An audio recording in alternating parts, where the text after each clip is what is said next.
यानंतर आपण प्रतिक्रिया जाणून घेणार आहोत। आपल्या सोबत काँग्रेस नेते माजी मुख्यमंत्री पृथ्वीराज चव्हाण देखील आहेत।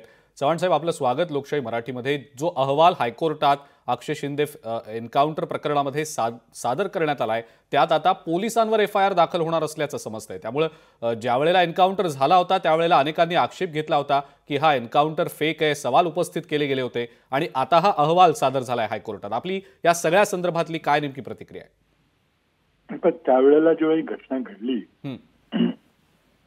तेव्हा हे स्पष्ट होतं की त्या अक्षय शिंदेचा खून करण्यात आलेला आहे, त्याचा आवाज बंद करण्यात आलेला आहे। कारण तो जर काही बोलला असता तर इतर कोणतरी उच्च पदस्थ व्यक्तींना त्यांनी त्यामध्ये कोरलं असतं या प्रकरणामध्ये। त्या व्यक्तींना वाचवण्याकरता अक्षय शिंदेचा कोल्ड ब्लडेड मर्डर केलेला आहे। ते एन्काउंटर वगैरेला गोंडस नाव देणं थांबवलं पाहिजे असं आपण हा पोलिसांकडून करवलेला खून आहे। पण त्या 5 कर्मचाऱ्यांना ज्यांच्या विरुद्ध एफआयआर होणार आहे त्यांनी आपल्या मनाने केलं का? त्यांना कुठे आदेश दिले?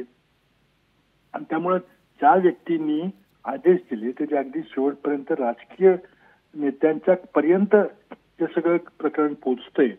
त्यामुळे पहिला मुद्दा असा आहे की या प्रकरणामध्ये प्रशासन कुणाला वाचवायचा प्रयत्न करतंय आणि अक्षय शिंदेचा आवाज बंद करून कुणाच्या विरुद्ध त्यांनी बोलू नये अशी अपेक्षा होती।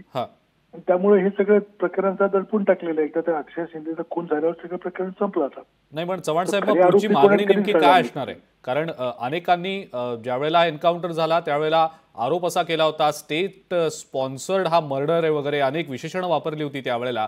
आता ज्या वेळेला हा अहवाल सादर झालाय आपली पुढची नेमकी काय मागणी असणार आहे या संदर्भात? नाही, बरोबर आहे। हे एन्काउंटर वगैरे आपण गोंडस नावं देऊन पोलिसाला त्याचे महत्व व त्याचे गांभीर्य कमी करतो।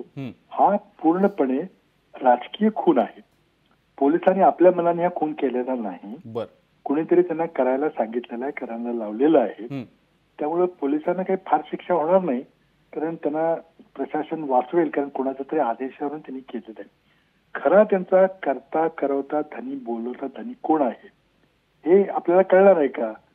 नाही चव्हाण साहेब, आपल्याला नेमकं काय वाटतं कोण असू शकतं?